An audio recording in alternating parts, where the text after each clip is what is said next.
Hello friends, subscribe करें हमारे channel को और बेल आइकन को भी दबाएं ताकि सारी लेटेस्ट अपडेट और वीडियो आप तक पहुंचे सबसे पहले।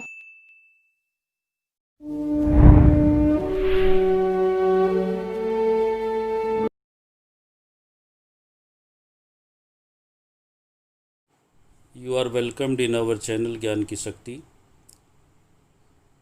इंटरमीडिएट यूपी बोर्ड में शॉर्ट स्टोरीज़ में जो 4 स्टोरीज़ सिलेबस में दी गई हैं उनमें से पहली स्टोरी है द गोल्ड वॉच। इस द गोल्ड वॉच स्टोरी की पहली वीडियो पार्ट 1 में I have already discussed the story of this story. इस पूरी कहानी को मैं डिस्कस कर चुका हूँ, पूरा समझाया गया है सबको। और इस स्टोरी पर short answer type questions examination point of view से कौन से इम्पोर्टेंट हो सकते हैं, चूँकि एग्जामिनेशन में इन 4 स्टोरीज़ में से 3 क्वेश्चन दिए हुए होंगे और उनमें से कोई 2 करने होते हैं और प्रत्येक क्वेश्चन 4 नंबर का होता है। शॉर्ट आंसर टाइप क्वेश्चंस होते हैं। कौन से इसमें इम्पॉर्टेंट हैं, ये मैंने क्वेश्चंस इसमें जो सेलेक्ट किए हैं इनकी हिंदी में पढ़ा रहा हूँ, इनको समझा रहा हूँ। इनमें क्वेश्चन नंबर 1 है, हु वाज शंकु? शंकु कौन था? Where did he work? वह कहाँ काम करता था? What were his problems? उसकी क्या समस्याएं थी? And how did he plan to solve them? और उसने उनको समाधान करने के लिए क्या योजना बनाई थी? इसका आंसर है, Shanku was a poor worker. शंकु एक गरीब वर्कर था, मज़दूर था। He worked in a local factory. वह एक स्थानीय फैक्ट्री में काम करता था। He got a little salary. वह बहुत ही कम तनख्वाह पाता था। He had to support a large family. और उसे एक बड़े परिवार का खर्च निर्वहन करना पड़ता था। ही हैड टू पे द रेंट ऑफ हाउस। उसे घर का किराया देना था। Price of rice and T. चावल और चाय का दाम जो बिल उसका था वो चुकाना था। ए रूपी ऑफ फिशर वीमन। एक मछली वाली औरत का 1 रुपया देना था। And many small loans. और बहुत से छोटे छोटे ऋण जो उसने दूसरे लोगों से ले रखे थे वे सभी पेड करने थे।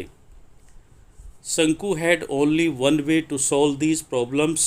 इन सभी समस्याओं को हल करने का शंकु के पास एक ही तरीका था, to pick up the gold watch from the office table of his officer. कि वह अपने ऑफिस की टेबल से उसकी घड़ी जो कि सोने की थी उसको चुरा ले। And to get money by selling it. और उसको बेचकर उसके बदले में जो धन आएगा उससे अपना कर्ज चुकाए। Question number 2, what did Shanku's wife ask him to bring from the market? Bring मैंने लाना। शंकु की पत्नी ने मार्केट से उसे क्या लाने के लिए कहा था? आंसर है, Shanku's wife asked him to bring from the market ointment for the sores on her child's body. Shanku की पत्नी ने शंकु से बाजार से लाने के लिए कहा था ओइंटमेंट। ओइंटमेंट मरहम को कहते हैं। फॉर द सोर्स, सोर्स का मतलब घाव होता है, जख्म होता है।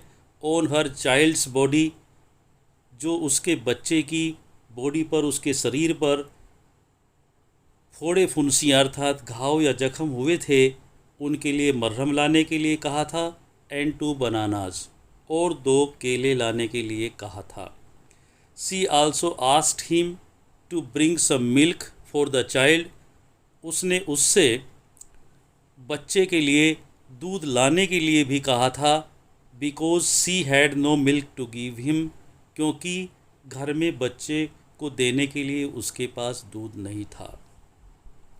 क्वेश्चन नंबर 3 है, व्हाट स्टॉप्ड शंकु from stealing the watch in the beginning? शुरुआत में, बिगनिंग शुरुआत को कहते हैं। शुरुआत में घड़ी चुराने से शंकु क्यों स्टॉप हो रहा था? स्टॉप का मतलब क्यों रुक रहा था? बार बार उसके मन में थॉट आते थे कि घड़ी चुरा लूं, लेकिन उसके बाद फिर ये थॉट आता था, गुड थॉट और एविल थॉट का एक स्ट्रगल उसके माइंड में चल रहा था। तो कौन से वो विचार थे जिनसे कि शंकु घड़ी चुराना नहीं चाहता था? और इसमें करके ऐसे भी ये क्वेश्चन यूपी बोर्ड में कई बार आया है, what were Shanku's feelings before stealing the watch? घड़ी चुराने से पहले शंकु की क्या भावनाएं थी? इसका आंसर है Shanku was afraid of being caught. Caught का मतलब पकड़ा जाना। शंकु को पकड़े जाने का डर था। सो दिस थिंग स्टॉप्ड शंकु फ्रॉम स्टीलिंग द वॉच। इसलिए ये बात शंकु को बार बार घड़ी चुराने से मना कर रही थी।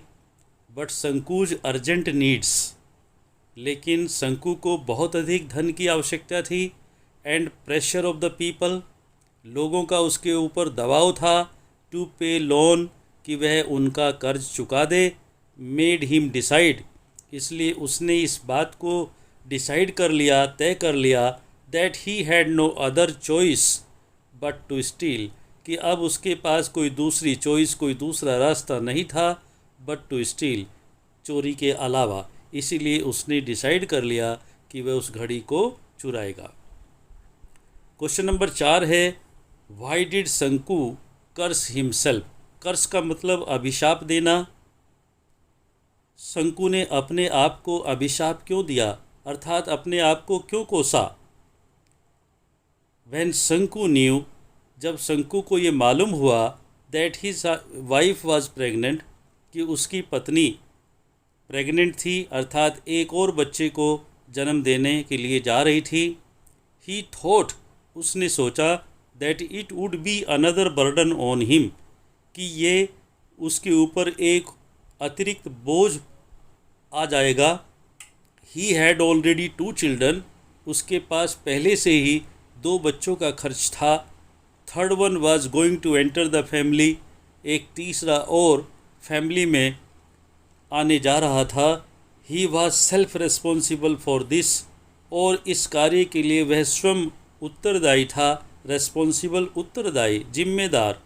सो ही कर्स्ड हिमसेल्फ, इसलिए उसने अपने आप को कोसा, क्योंकि वो इसके लिए स्वयं जिम्मेदार था। क्वेश्चन नंबर 5 बहुत ही इंपॉर्टेंट रहता है ये क्वेश्चन। व्हाट थॉट्स टर्बल्ड शंकु आफ्टर कमिटिंग द थेफ्ट? चोरी करने के बाद शंकु किस बात से परेशान था? या ऐसे भी आ सकता है, डिस्क्राइब द बिहेवियर ऑफ शंकु after he had committed the theft. चोरी करने के बाद शंकु का व्यवहार कैसा था, उसका वर्णन कीजिए। डिस्क्राइब मैंने वर्णन करना।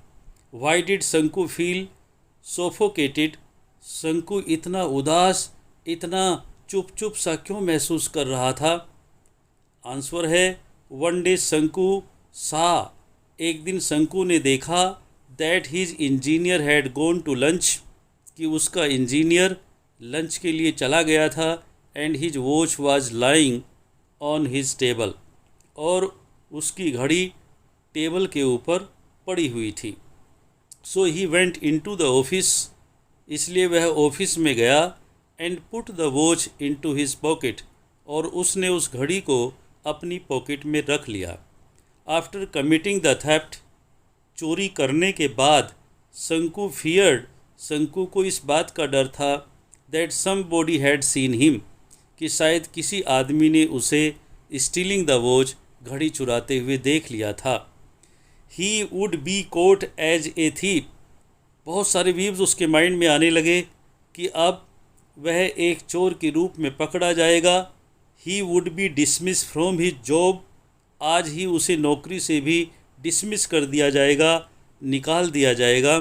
दीज थॉट्स टर्बल्ड शंकु वेरी मच, इन विचारों से शंकु बहुत अधिक परेशान हुआ, इसलिए उसने उस घड़ी को जो का तो वापस उसके प्लेस पर ही रख दिया।